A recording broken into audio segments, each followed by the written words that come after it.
Il est de notoriété publique que le prince William entend bouleverser la monarchie une fois élu roi, mais quelles traditions risque-t-il d'abolir? Tandis que le roi Charles lutte contre sa maladie à l'abri des regards, le prince William prendrait des mesures qui redéfiniraient la monarchie à jamais. Selon certaines sources, quelques heures seulement avant l'événement royal très attendu de la princesse Anne, William aurait procédé à une purge discrète mais dévastatrice. Le cercle intime le plus proche de Camilla aurait été retiré de la liste des invités. Aucun avertissement, aucune explication, aucune consultation avec le roi. Une déclaration froide et calculée qui affirme désormais contrôler cette institution. Il ne s'agit pas d'un simple oubli administratif. Selon certaines sources, c'était un message délibéré, visant directement le cœur même de ce que Camilla a mis 20 ans à construire au sein de la famille royale. Anne aurait été au courant. William aurait planifié le crime. Anne Charles l'aurait découvert après coup. Le palais ne sera plus jamais le même. Un changement de pouvoir s'opère dans l'ombre. En février 2024, Buckingham Palace a publié un communiqué qui a stupéfié le monde. Le roi Charles III avait été diagnostiqué d'un cancer. Le type précis n'a pas été divulgué. Le traitement a débuté immédiatement. Et le palais, avec la prudence dont il fait preuve lorsqu'il souhaite exprimer la gravité de la situation, sans alarmer, a demandé le respect de la vie privée du roi pendant son traitement. Le public a réagi avec une réelle inquiétude. Des fleurs ont été déposées devant les grilles du palais. Les messages de soutien ont afflué sur les réseaux sociaux. Et une nation qui, pendant des décennies, avait entretenu des sentiments complexes à l'égard de Charles s'est surprise à espérer, en silence et avec sincérité, qu'il allait bien. Mais à l'intérieur du palais, une autre réalité se tramait déjà. Alors que l'attention du public était focalisée sur la santé de Charles, une personne agissait avec une détermination et une précision que, selon certaines sources, l'institution n'avait pas connue depuis des années. Cette personne, c'était William. Voici la question fondamentale à laquelle cette section doit répondre dès le départ. Comment un futur roi passe-t-il du statut d'héritier désigné à celui d'homme qui dirige réellement l'institution? Et-ce si discrètement que la plupart des gens ne s'en aperçoivent même pas? La réponse, selon certaines sources, réside dans les décisions. Des décisions spécifiques, délibérées et individuellement justifiables. Quoi, collectivement, créent un résultat irréversible. En 2025, le roi Charles a accordé à William et Kate le pouvoir de délivrer des mandats royaux, leur permettant ainsi de cautionner publiquement des marques et des produits au nom de la couronne. Historiquement, les monarques ont préservé ce privilège avec une extrême prudence. Il ne s'agit pas d'une simple commodité administrative, mais d'un signal public indiquant où se situe délibérément le poids symbolique de la couronne. Or, Charles l'a confié à William et Kate. Cette simple décision, consignée par écrit, en dit plus long sur l'état actuel du pouvoir au sein du palais que n'importe quelle communication officielle. Concernant le duché de Cornouailles, William en a hérité dès le décès d'Élisabeth en septembre 2022. Ce duché comprend 1 milliard de livres sterling de terre, de propriétés et d'investissements répartis sur 135,0 acres de territoire anglais, générant environ 30 millions de livres sterling par an, grâce aux fermes louées Ajit, aux îles Scilly, aux droits fonciers sur Dartmoor et à un patrimoine accumulé au fil des siècles. Lorsque son père devint le roi Charles III, il devint encore plus riche. Il n'hérita pas d'un titre honorifique, les décisions réelles étant laissées à la discrétion d'autrui. Il hérita d'un véritable empire financier dont il avait le contrôle opérationnel total. Décisions, nominations et direction. Sa première nomination importante révéla au palais tout ce qu'il devait savoir sur la manière dont il entendait exercer son pouvoir. Annabel Elliot, la sœur cadette de Camilla, fut nommée décoratrice d'intérieur et employée par le duché pendant près de 20 ans sous le règne de Charles. Elle percevait un salaire annuel oscillant entre 19,0 et 82,0 livres sterling pour la gestion des intérieurs des différentes propriétés du duché. Dès l'accession au trône de William, elle fut remplacée. Aucune annonce ni contestation ne fut consignée dans les registres publics. Son nom disparut simplement des comptes financiers publiés du duché. Une décision qui ne fut remarquée qu'en premier lieu par les observateurs royaux, lesquels scrutèrent ces documents avec une minutie extrême. La commentatrice royale Amy Griffiths souligna que cette décision avait provoqué de vives réactions au sein de la famille royale. À sa place, William a fait venir les siens, ses amis, les parrains et marraines de ses enfants, des personnes dont la loyauté lui est entièrement dévouée. Le message était clair, la famille royale, rien d'étonnant. Le prince William et Kate au sommet. C'est désormais l'institution de William. Ses règles, son entourage et la proximité avec celle-ci se gagnent par la loyauté envers lui. Non pas par le biais de son mariage avec son père, ni par les liens familiaux tissés par ce mariage, car voici ce que la décision Annabel Elliot a établi comme modèle. Et voici pourquoi elle est essentielle pour comprendre tout ce qui se serait passé avant l'événement concernant Anne. Guillaume ne dévoile pas ses intentions avant de les mettre à exécution.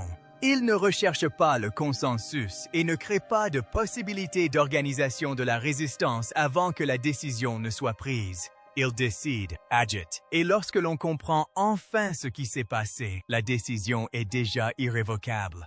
Ce schéma, décider discrètement, agir avec fermeté, présenter le résultat comme un fait établi, constitue la signature opérationnelle de tout ce que les sources décrivent comme ses agissements actuels au sein du palais. Il est donc essentiel de comprendre la véritable nature du cercle intime de Camilla, car il ne s'agit pas simplement d'un groupe d'amis proches assistant à des événements ensemble.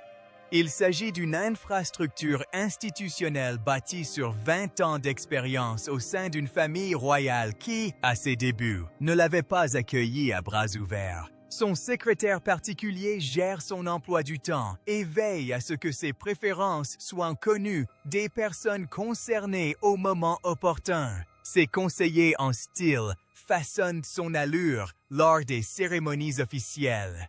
Les mécènes et les alliés institutionnels qui donnent toute sa substance à son rôle royal, au-delà de sa relation avec Charles. Les conseillers de haut rang dont l'expérience et les relations au sein du palais permettent à Camilla de défendre ses intérêts, même en son absence. Ce réseau n'est pas un simple ornement.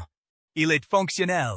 C'est le dispositif par lequel une reine consort exerce son influence entre les engagements officiels et les cérémonies formelles. Et certaines sources indiquent que William en comprenait l'importance bien plus longtemps que la plupart des gens ne le pensent. Car démanteler l'influence institutionnelle d'une reine consort ne requiert pas de confrontation. Cela ne nécessite pas d'actions publiques spectaculaires qui génèrent des témoins et des archives. Cela exige de la patience et de la méthode pour écarter les personnes par lesquelles s'exerce cette influence. Un à un, occasion après occasion, décision après décision, jusqu'à ce que l'infrastructure disparaisse et que le soutien soit pleinement opérationnel au sein même de l'institution. Selon certaines sources, c'est précisément ce que William aurait fait. Et d'autres sources indiquent que la décision qu'il aurait prise avant l'événement concernant Anne n'en était pas le point de départ. C'est à ce moment précis que l'affaire est devenue impossible à ignorer. L'annulation de l'invitation qui aurait soi-disant secoué le palais. Quelqu'un a consulté sa boîte mail un mardi matin et n'y a rien trouvé. Ni refus, ni explication, ni même un mot soigneusement rédigé d'un conseiller du palais pour signaler un changement de situation. Rien du tout. Aucune invitation à un événement auquel il comptait bien assister. Un événement lié à la princesse Anne. Une occasion où ils avaient toutes les raisons de croire que leur présence était non seulement attendue, mais présumée. Selon certaines sources, ces silences radio dans leur boîte mail auraient été le premier signe qu'un événement important s'était produit au palais. Une décision prise sans préavis, exécutée sans annonce et finalisée avant même que quiconque dans l'entourage de Camilla ait pu intervenir. L'annulation de l'invitation, selon certaines sources, aurait déjà eu lieu. Pour comprendre l'importance de cet événement, il faut saisir la signification des événements auxquels participe la princesse Anne au sein de la famille royale. Anne n'est pas simplement une membre importante de la famille royale, titulaire d'un titre et assumant des engagements publics. Elle est la conscience institutionnelle de la famille, l'incarnation même du devoir royal lorsqu'il est accompli sans ego, sans ambition personnelle et sans recherche de reconnaissance publique. Ces apparitions publiques revêtent une importance qui dépasse leur simple signification officielle. Lorsque la famille royale se réunit autour d'Anne, elle se réunit autour de ce qui représente l'institution dans ce qu'elle a de plus sérieux et de plus légitime. Les personnes présentes à ces événements ne sont pas de simples participants. Dans le langage symbolique interne de la famille royale, ce sont des personnes dont la présence a été approuvée par la figure la plus irréprochable de la famille, et les absences sont tout aussi significatives. Oui, elle est très terre-à-terre, n'est-ce pas? Et elle dit les choses comme elles sont. Vous savez, on ne plaisante pas avec la princesse Anne. Elle est fantastique. L'imprévisibilité est toujours présente. Selon certaines sources, l'événement en question était un événement auquel le cercle restreint de Camilla avait assisté les années précédentes sans que cela ne pose problème. Leur proximité avec la reine consort faisait de leur présence une évidence, sans invitation spéciale ni autorisation particulière. La situation a changé cette année. Selon certaines sources, dans les jours précédant l'événement, des membres du cercle restreint et de confiance de Camilla se sont retrouvés privés de l'accès auquel ils s'attendaient, non pas par une communication officielle consignée par écrit, mais par le silence assourdissant d'une institution qui s'était tout simplement réorganisée sans les consulter. Aucune invitation n'est parvenue, aucune explication n'a été fournie et aucun moyen n'existait pour aborder le sujet sans rendre cette absence plus flagrante et plus dommageable encore que le silence lui-même. Voici la question essentielle qu'il convient d'examiner à ce stade précis de l'histoire. Qui prend une telle décision? Qui a l'autorité institutionnelle pour redéfinir les règles d'accès à un événement royal d'une telle importance sans mettre en place de procédures documentées, sans consultation préalable et sans préavis pour les personnes concernées? La réponse est simple. Il s'agit manifestement de William. Selon certaines sources, la décision d'autoriser l'accès aux invités de Camilla avant l'événement d'Anne a été prise par l'équipe de William en coordination avec la maison d'Anne et non par l'administration du palais suivant le protocole habituel, ni par les procédures officielles qui régissent la plupart des événements royaux. Selon certaines sources, il prenait toutes ses décisions les plus importantes sans annonce préalable, sans consulter personne en dehors de son cercle de confiance et sans se soucier de l'impact qu'elles auraient sur Camilla ou Charles. Ces mêmes sources indiquent que lorsque l'équipe de Camilla a compris ce qui s'était passé, la réaction au palais a été loin d'être discrète. Cette réaction est décrite comme l'un des moments les plus tendus qu'ait connu le palais ces dernières années.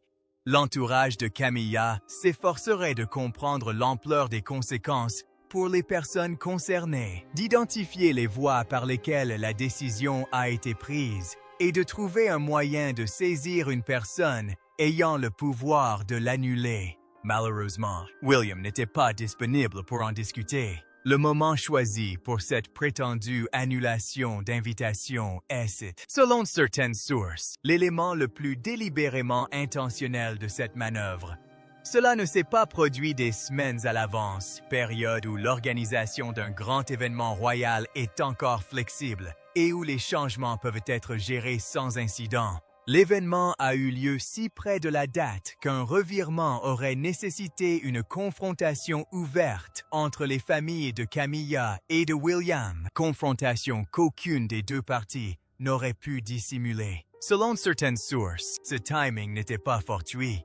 William savait précisément dans quelle fenêtre d'opportunité il agissait, suffisamment près de l'événement pour qu'un retour en arrière soit pratiquement impossible, mais suffisamment en amont pour que son équipe ait tout préparé avant même que les proches de Camilla ne comprennent pleinement ce qui s'était passé. La décision était prise avant même que la riposte puisse se mettre en place. C'est la signature opérationnelle que les sources décrivent systématiquement pour tout ce que William aurait fait au sein de ce palais. Des sources indiquent que l'échange entre William et Anne, qui a précédé cette décision, a marqué le tournant où leur coordination a dépassé le stade d'un simple accord informel. Qui a poussé William à prendre cette décision précise à ce moment précis? Et que révèle le lien avec tout ce qui l'a précédé quant à la durée supposée de cette stratégie? C'est là que notre histoire se poursuit. Cicatrices profondes et frappes financières. Cela s'est produit en premier. William ne s'est pas réveillé un matin en décidant d'écarter Camilla de son entourage. Cette décision a des racines profondes. Et comprendre ces racines est la seule façon de comprendre pourquoi ce qui s'est passé avant l'incident impliquant Anne n'était pas une réaction spontanée à une provocation précise. Il s'agissait du dernier épisode d'une série d'événements qui se préparait depuis des années. Il y a quelques instants, le palais de Buckingham a annoncé le décès de Sa Majesté la Reine Élisabeth II, septembre 2022. La Reine Élisabeth meurt à Balmoral. Charles devient roi. Et au même instant, par l'application automatique de siècles de droit constitutionnel, William devient duc de Cornouailles. Le roi Charles a hérité d'un patrimoine de 1 milliard de livres sterling, tandis que William a reçu 30 millions de livres sterling de revenus annuels assortis d'une pleine autonomie. La première décision importante qu'il a prise grâce à cette autonomie a envoyé un message clair et net au sein du palais. Annabel Elliot, la sœur cadette de Camilla, décoratrice d'intérieur, a été employée par le duché pendant près de 20 ans sous le règne de Charles. Tout a disparu dès l'accession au trône de William. Puis est survenue l'affaire Balmoral. Selon certaines sources, Tom Parker Bowles, le fils de Camilla, aurait accédé au domaine de Balmoral à une période où aucune visite royale officielle n'était prévue. D'autres sources indiquent que cet accès présumé était lié à un arrangement commercial impliquant une clientèle fortunée, non autorisée. Il aurait été organisé de manière délibérée, selon ces mêmes sources, allant bien au-delà d'une simple méconnaissance des limites à ne pas franchir. Quand Anne aurait découvert ce qui s'était passé, elle n'a pas appelé Charles. Elle a appelé ses avocats. William se serait immédiatement rangé du côté d'Anne. Absolument, sans les circonlocutions diplomatiques qui caractérisent la plupart des négociations royales internes. Le message véhiculé par cet accord était « on ne peut plus clair ».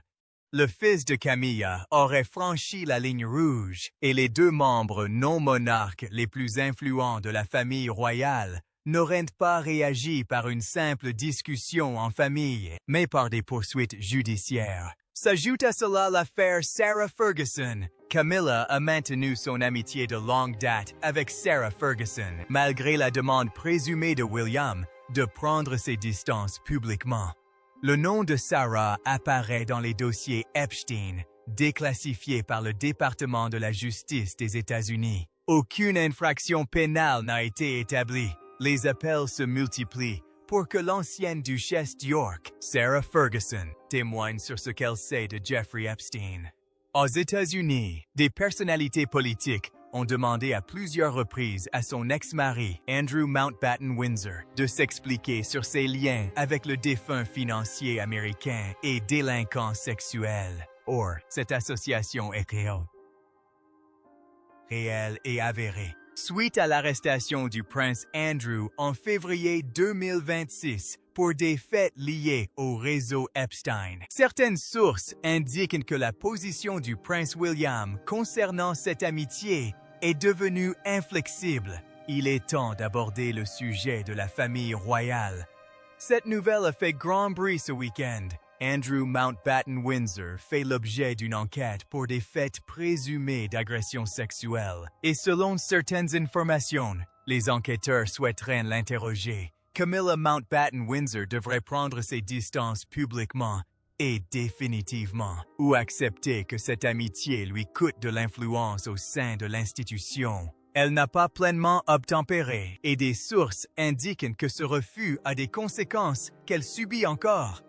Voici la question fondamentale que soulève ce schéma documenté. Qu'est-ce qui motive réellement tout cela? Guillaume agite-t-il en futur roi, menant une modernisation institutionnelle légitime, ou bien des motivations plus personnelles sous-tendent-elles ces justifications professionnelles? Les sources suggèrent que la réponse honnête est les deux. Comprendre pourquoi ces deux aspects peuvent être vrais simultanément est essentiel pour bien comprendre Guillaume. Les justifications institutionnelles de Guillaume sont bien réelles.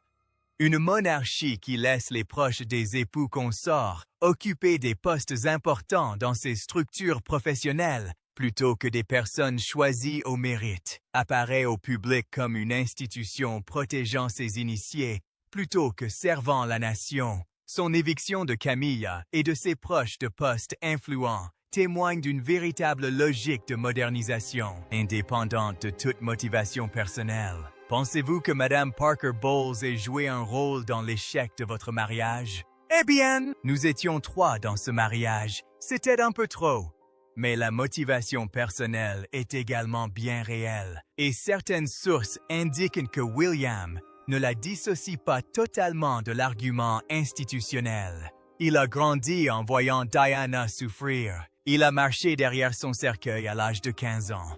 Il a intégré la souffrance endurée par sa mère suite au mariage de ses parents, une souffrance qu'aucun temps, aucune thérapie, aucun engagement public n'a pu apaiser. À la veille des funérailles de la princesse Diana, la famille royale rentre à Londres, espérant et peut-être cherchant à apaiser certaines critiques formulées à l'encontre de ses actions depuis la mort de Diana. Celle qui est au cœur de cette souffrance est désormais reine, consort, vivant dans la maison de sa grand-mère, portant ses bijoux, occupant la position que sa mère n'a jamais pu occuper.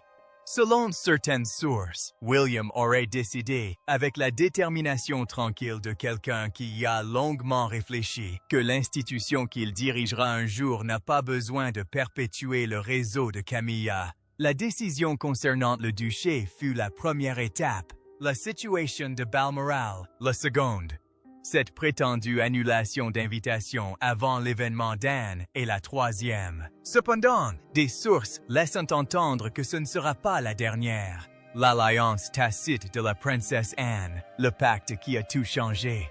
Anne a téléphoné à William quelques semaines avant son événement. Selon certaines sources, l'appel aurait été court. Anne n'a pas l'habitude de faire de longs appels. Elle ne tourne pas autour du pot et n'échafaude pas de préambule diplomatique. Elle dit les choses telles qu'elles sont et attend la même chose en retour. L'appel était direct et précis, et selon certaines sources, il contenait une requête à laquelle William a accédé sans hésitation, sans réserve, sans les négociations diplomatiques qui caractérisent habituellement les décisions de cette importance institutionnelle. Il a simplement dit oui. Le contenu de cette demande, ce qu'Anne aurait sollicité et ce à quoi William aurait consenti, constitue, selon certaines sources, le signe le plus clair à ce jour de l'accord total entre ces deux personnes concernant le réseau de Camilla au sein de la famille royale. Pour comprendre l'importance capitale de cet accord, il est essentiel de comprendre le rôle réel d'Anne au sein de cette institution. Pas la version publique. Pas la princesse royale au visage sévère qui répond sèchement aux journalistes et effectue chaque année plus d'engagement public que presque tous les autres membres actifs de la famille royale. La version interne. Anne, telle que la famille la connaît. Elle fait partie de cette institution depuis 73 ans. Elle a vu défiler monarques, mariages, scandals et crises, avec une constance et une fiabilité qui ont fait d'elle le pilier institutionnel de la famille royale depuis la mort d'Élisabeth. Charles lui fait confiance. Il lui a toujours fait confiance. Tout au long de décennies d'une relation fraternelle complexe, mais toujours authentique. Quand il a besoin de conseils francs, plutôt que de recommandations polies, Anne était l'une des premières personnes qu'il appelle. William lui fait confiance d'une manière différente. Sa confiance est celle d'une jeune génération qui reconnaît chez l'ancienne quelque chose qu'elle souhaite perpétuer. Son attachement au fond plutôt qu'au spectacle, son refus de jouer les rois au théâtre, son intolérance absolue pour tout comportement qui privilégie l'intérêt personnel à l'intégrité institutionnelle. Ce sont précisément ces valeurs sur lesquelles William chercherait à fonder sa vision de la monarchie. Selon les sources proches d'Anne, celle-ci avait perçu cette convergence avant même que William ne l'exprime clairement. Elle voyait dans les décisions de son duché la même intuition qu'elle avait, discrètement mise en pratique depuis des décennies dans le cadre de ses fonctions institutionnelles. L'instinct veut que la monarchie survive en ayant de la valeur, en méritant sa place, en maintenant ses espaces privés à des normes que le public peut respecter même s'il n'en a jamais pleinement accès. Voici la question essentielle à laquelle cette section doit répondre.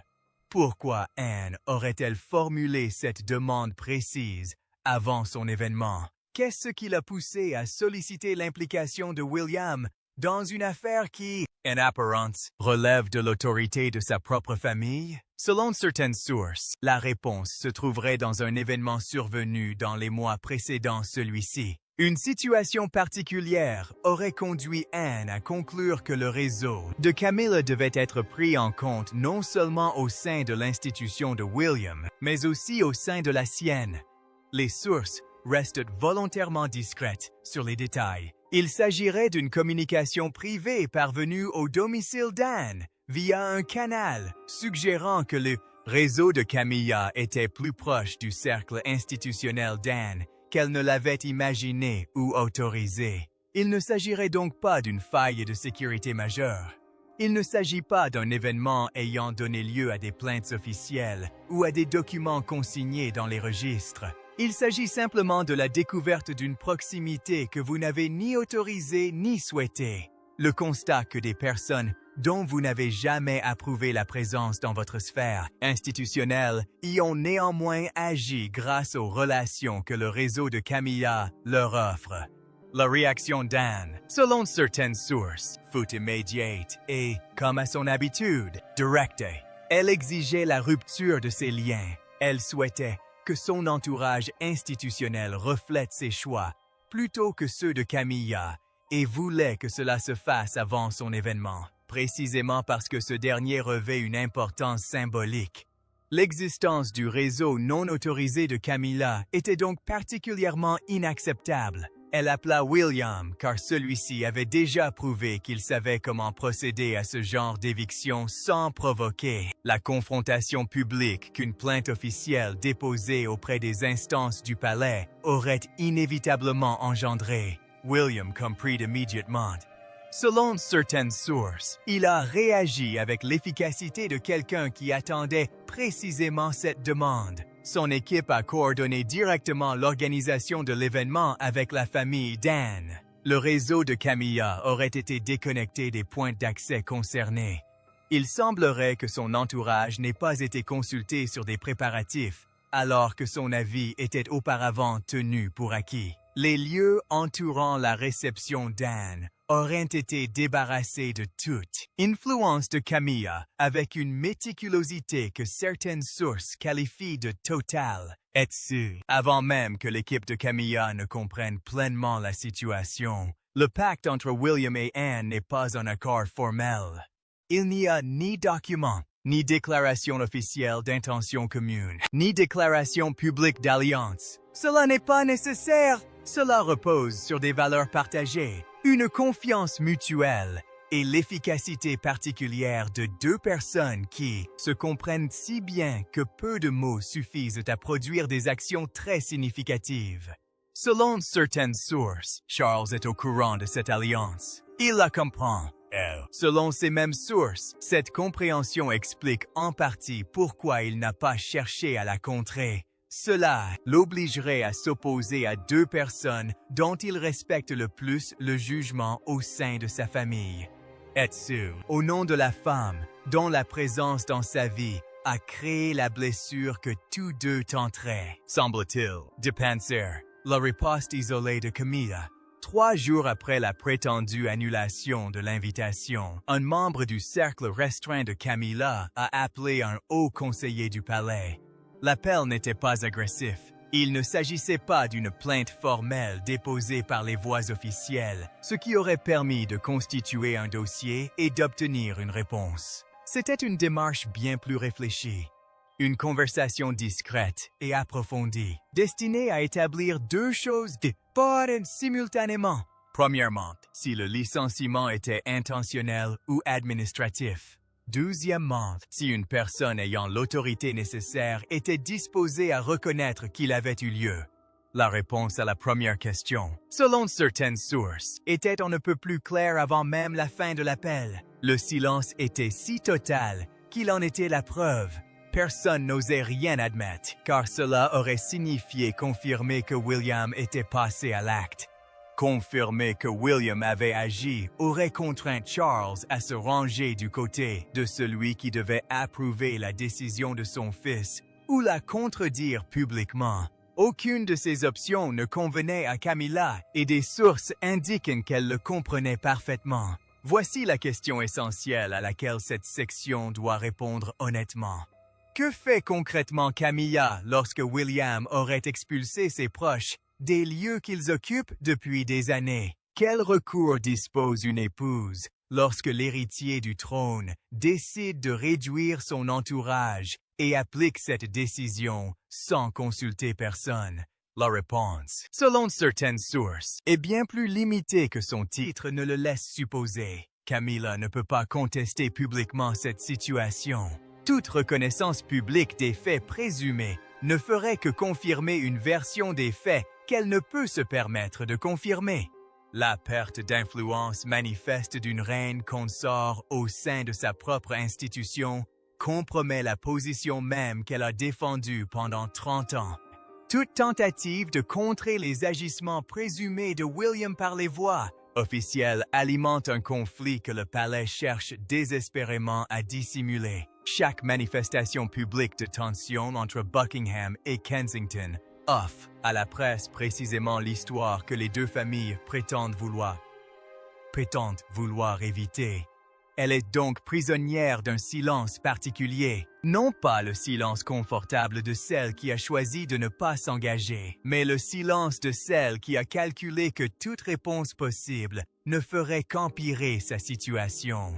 Selon certaines sources, l'équipe restante de Camilla s'est employée avec une grande diligence à gérer les conséquences de la prétendue annulation de l'invitation, sans susciter une couverture médiatique susceptible d'obliger les autorités à réagir. La différence entre la communication de Kensington Palace et celle de Buckingham Palace est flagrante pour les observateurs attentifs. Kensington Palace affiche clarté, détermination et l'assurance d'une organisation qui sait précisément où elle va et n'éprouve aucun besoin de se justifier. La communication de Buckingham Palace durant cette période a revêtu une toute autre dimension. Selon certaines sources, l'équipe s'est efforcée plus que jamais de projeter une image d'unité afin de démontrer que le roi et la reine formaient un ensemble stable et cohérent au cœur de l'institution. Pour contrer le discours de division qui, selon certaines sources, circule déjà avec une force considérable au sein du palais, il est essentiel de montrer que l'effort déployé pour projeter une unité, d'après ces mêmes sources, prouve que cette unité n'est pas entièrement réelle. La position de Charles dans tout cela représente, selon les sources, l'aspect le plus douloureux à gérer pour Camilla. Elle a besoin de l'intervention de Charles, qui l'appelle William, et lui fasse clairement comprendre que l'exclusion du cercle rapproché de la reine consort d'un événement royal important sans consultation est inacceptable pour le monarque régnant, qu'il use de l'autorité dont il dispose encore au sein de la monarchie pour délimiter le cercle de Camilla, une limite que William ne peut pas simplement supprimer par une décision purement logistique. Mais Charles, selon certaines sources, ne le fait pas. Ces mêmes sources le décrivent comme étant au courant de ce qui se serait passé avant l'événement concernant Anne. Il comprendrait en privé la frustration de Camilla face à cette méthode. Je suis profondément mal à l'aise face à l'absence de toute consultation ou avertissement qui aurait permis de gérer la situation plutôt que de la laisser se dérouler sans conséquence. Cependant, il m'est pratiquement impossible de riposter durablement aux agissements présumés de William sans engager de frais. Je refuse de payer et suis de plus en plus incapable de le faire. Il a 76 ans. Il vit avec un cancer actif. Son énergie pour un conflit intérieur prolongé est réellement limitée. Chaque confrontation avec William au sujet de la position institutionnelle de Camilla l'oblige à prendre la défense de la femme dont la présence dans sa vie a créé la blessure que William tenterait encore, soi-disant, de panser. Charles ne peut défendre cet argument avec la conviction nécessaire pour que quoi que ce soit change. Il exprime donc son inquiétude en privé. Il témoigne de sa sympathie à Camilla lors de leur conversation. Des sources décrivent la comme de plus en plus difficile pour tous deux, et il ne prend aucune mesure contre William qui puisse remettre en cause ce qui aurait été fait. Camilla subit donc la conséquence pratique la plus importante de ce prétendu retrait. Une source décrit cette conséquence comme étant plus dommageable encore que la simple perte d'accès, la perte de confort ou l'humiliation symbolique d'être exclu d'un événement lié à Anne. La perte d'information au sein de la famille royale, être informé avant que l'affaire ne soit rendue publique n'est pas simplement utile, c'est le fondement d'une gestion institutionnelle efficace.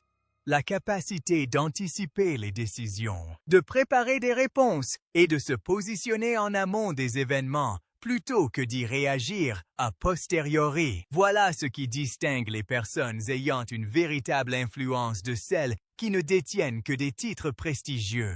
Le réseau de Camilla était, semble-t-il, le mécanisme grâce auquel elle a conservé cet avantage prédictif. Ses collaborateurs occupant des postes clés, ses conseillers participaient aux discussions décisionnelles avant même que les décisions ne soient définitives. Ses alliés au sein des institutions veillaient à ce qu'aucune décision importante ne soit prise sans que Camilla en soit informée au préalable. Selon certaines sources, ce système serait en train de dysfonctionner.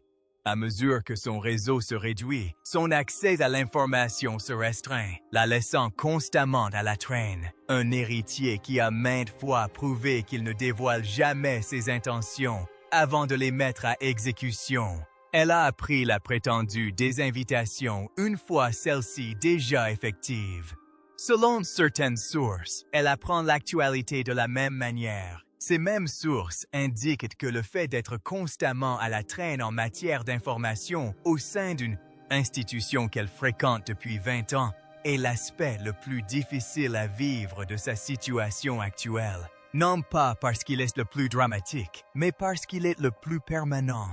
L'accès peut théoriquement être rétabli. Les invitations peuvent théoriquement être réémises. Les mesures spécifiques que William aurait prises pourraient théoriquement être annulées si Charles en avait la volonté et l'énergie. Mais le fossé informationnel ne se résorbe pas simplement parce que certains points d'accès sont rétablis. Il se résorbe lorsque le réseau est intact, fiable et opérationnel simultanément dans tous les espaces concernés. Or, certaines sources indiquent qu'un réseau démantelé à ce point ne se reconstruit ni rapidement ni facilement au sein d'une institution qui évolue déjà rapidement dans une direction différente. Camilla le sait. Selon certaines sources, elle comprend sa situation avec une lucidité qui explique que son comportement privé durant cette période soit très différent de l'image sereine qu'elle affiche lors de ses engagements officiels. Elle fait le bilan de ce qui reste, évalue ce qui est encore intact et calcule si les pertes peuvent être compensées avant la transition de pouvoir à laquelle tout le monde au palais se prépare déjà, qu'on l'admette publiquement ou non. Le prochain règne, le royaume de Guillaume est déjà là. Un événement s'est produit lors d'une réunion royale privée fin 2025 qui, selon certaines sources, a marqué tous les témoins. Il n'y a pas eu de confrontation dramatique. Rien n'a été dit qui puisse être cité ou considéré comme un moment décisif de rupture. Personne n'a élevé la voix. Personne n'a quitté la pièce prématurément, ni fait d'esclandres susceptibles d'alimenter les rumeurs parmi le personnel le lendemain matin. Ce qui s'est passé était bien plus discret, et pourtant bien plus significatif. William est entré dans la pièce, et l'atmosphère s'est comme réorganisée autour de lui. Pas auprès de Charles, pas auprès de Camilla, autour de William. Les conversations importantes se déroulaient dans son entourage. Les personnes dont les opinions ont façonné l'atmosphère de la soirée étaient celles que William avait choisi d'inviter. Le centre de gravité institutionnel de cette pièce n'était pas le monarque régnant, c'était son héritier. Selon certaines sources, ce moment constitue la preuve la plus tangible à ce jour que la transition en cours au sein du palais n'est pas un simple projet futur, mais une réalité bien présente. William ne prépare pas son prochain règne. Il le vit déjà. Dans les interstices entre les annonces officielles, la communication maîtrisée et les apparitions publiques soigneusement orchestrées qui projettent une image de continuité institutionnelle. Voici la question fondamentale à laquelle cette haute histoire doit répondre. À quoi ressemble réellement le royaume que Guillaume est censé bâtir? Et qu'est-ce que cela signifie pour tous ceux qui, au sein de ce palais, ont misé sur le règne qui s'achève plutôt que sur celui qui commence? Commençons par examiner la structure, car les chiffres parlent d'eux-mêmes, avec une clarté qu'aucune communication de palais ne saurait masquer. Guillaume contrôle le duché de Cornouailles, 1 milliard de livres d'actifs, 30 millions de livres de revenus annuels, pleine autorité opérationnelle, ses nominations, ses décisions, sa direction. Il détient le pouvoir de mandat royal, renouvelé par Charles en 2025. Ce pouvoir lui confère la capacité de cautionner publiquement des marques et des produits au nom de la couronne. Un privilège qui, au même titre qu'une annonce officielle, témoigne de l'orientation du pouvoir symbolique. Des sources proches du palais l'ont identifié comme la figure centrale de la stratégie de gestion de crise de la monarchie concernant l'affaire Andrew et ses répercussions. La commentatrice royale Maureen Callahan a déclaré au Daily Mail que Charles avait, de fait, quasiment cédé la couronne. Elle a ajouté que Charles préférait ne pas s'impliquer dans ses affaires, même lorsqu'elle menaçait l'avenir de la monarchie. Ce n'est pas le portrait d'un héritier qui attend son heure. C'est celui d'un homme qui prend déjà les décisions qui définissent l'institution. Regardez maintenant la composition du personnel. Les personnes que William aurait placées à des postes clés au sein des institutions en disent autant sur le royaume qu'il construit que n'importe quel chiffre financier. Ses proches sont présents dans le duché. Il serait également impliqué dans l'organisation des événements liés à la maison d'Anne. Ses collaborateurs occupent des postes clés au sein des organisations caritatives et institutionnelles liées à la Fondation royale qu'il dirige avec Catherine et qui fonctionne avec la transparence et la responsabilité d'une organisation moderne et non d'une institution royale traditionnelle. Nous sommes responsables de nos programmes de dépistage du cancer du poumon qui visent à diagnostiquer les cancers plus tôt. Plus nous diagnostiquons de cancers tôt, plus nous serons en mesure de prendre soin des patients. Les collaborateurs de Camilla seraient écartés de ces instances un par un, au gré des décisions prises individuellement, mais collectivement irréversibles.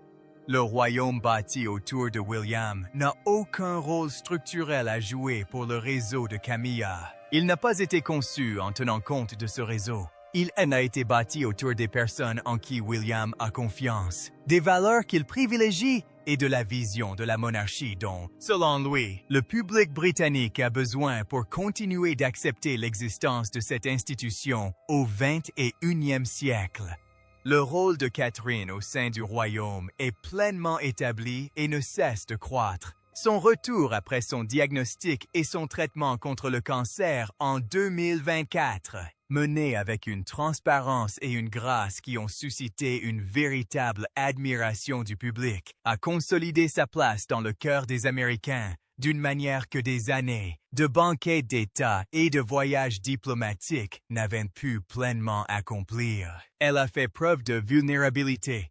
Elle a fait preuve de résilience. Elle a démontré sa détermination à aller de l'avant, quel qu'en soit le prix. Je tenais à vous remercier personnellement pour tous vos merveilleux messages de soutien et pour votre compréhension durant ma convalescence. Le public a réagi à cette authenticité avec une intensité que les conseillers royaux ont remarquée et dont William comprend l'importance. Catherine n'est pas simplement une future reine consort, attendant la transition officielle pour que son rôle prenne tout son sens. Elle est déjà le cœur émotionnel de la relation entre la monarchie et le public. Ensemble, William et Catherine incarnent une vision particulière de ce que peut être l'institution. Plus humaine que ses prédécesseurs, plus responsible, plus transparente quant à ses propres limites et plus clairement engagée dans le véritable service public qui justifie son existence. Face à la situation d'Andrew, William se montrera bien plus intransigeant que son père et je suis certain que des mots durs ont été prononcés à huis clos au palais. Cette vision ne laisse aucune place au réseau bâti par Camilla. Non pas qu'elle soit cruelle, mais ce réseau a été conçu pour servir les priorités d'une autre époque. Une époque axée sur la protection de la relation entre Charles et Camilla, sur la réhabilitation de son image, sur la gestion des conséquences institutionnelles de choix qui nuisent à la réputation de la monarchie auprès du public, des conséquences qui se font encore sentir aujourd'hui. William construit son histoire au-delà de cette époque, délibérément, avec la patience de quelqu'un qui comprend que le changement durable se construit progressivement plutôt que par des actes spectaculaires isolés. La prétendue désinvitation avant l'événement d'Anne en est un exemple. L'éviction d'Annabel Elliott en est un autre. Le cas de Balmoral en est un autre. Les désignations relatives aux bijoux en sont un autre. Les réorientations du mécénat en sont un autre. Chacune de ces mesures s'explique individuellement, mais ensemble. Elles forment un tableau que certaines sources décrivent comme le repositionnement institutionnel le plus systématique qu'ait connu la monarchie britannique depuis des décennies. Et Charles, selon ces mêmes sources, comprend parfaitement ce que ce tableau représente. Son commentaire privé à un conseiller de haut rang durant cette période, mentionné plus haut, n'était ni colérique ni agressif. Elle était résignée. Le commentaire d'un homme qui reconnaît que l'ère qu'il a bâti cède la place à autre chose. Quelque chose auquel sa santé, son âge et sa relation complexe avec l'histoire qui la sous-tend l'empêchent de résister véritablement. La façon dont on l'a observé se comporter dans les jours qui ont suivi le décès de la reine. Et d'ailleurs, vous savez, le roi lui-même vient de lui confier un nouveau rôle, celui de colonel de haut rang au sein de la maison royale. Selon certaines sources, Camilla éprouve une forme de reconnaissance similaire non pas par résignation, mais avec une émotion plus profonde. Elle ressent l'angoisse particulière d'une femme qui s'est battue pendant 30 ans pour atteindre une position qu'elle voit réduite à une simple formalité. alors qu'elle la détient encore officiellement. La couronne reviendra à William le moment venu. La cérémonie officielle se déroulera avec tout le faste et le poids constitutionnel que la monarchie britannique confère à ses transitions les plus importantes. Mais, selon certaines sources, le royaume lui appartient déjà, le peuple lui appartient, les espaces lui appartiennent. La direction institutionnelle est la sienne, et les occasions où son autorité est la plus manifeste, notamment celle qui précède son prétendu limogeage du cercle rapproché de Camilla, communiquent déjà à tous ceux qui se trouvent au sein de ce palais, ce que tous savent déjà. Le prochain règne n'est pas à venir. Il est déjà là. Tapis dans le silence, délibérément. Tapis dans l'entre-deux, entre la version officielle des faits et la réalité que les sources décrivent, avec une constance telle qu'il est impossible de l'ignorer. Guillaume n'attend pas la couronne. Il possède déjà tout ce qui compte. William n'a pas prononcé de discours sur l'avenir de la monarchie. Il n'en avait pas besoin. Il aurait écarté le cercle intime de Camilla de la réception d'Anne et laissé le silence parler de lui-même. Tous ceux qui se trouvaient au palais avaient parfaitement compris le message. Le royaume est déjà en pleine mutation. Le cercle intime que Camilla a tissé pendant 20 ans serait en train de disparaître, et l'homme qui en est à l'origine ne demande l'avis de personne. William avait-il raison ou est-il allé trop loin? Partagez votre avis dans les commentaires ci-dessous. Et si vous voulez savoir quelle sera la prochaine action de William, la vidéo est juste ici.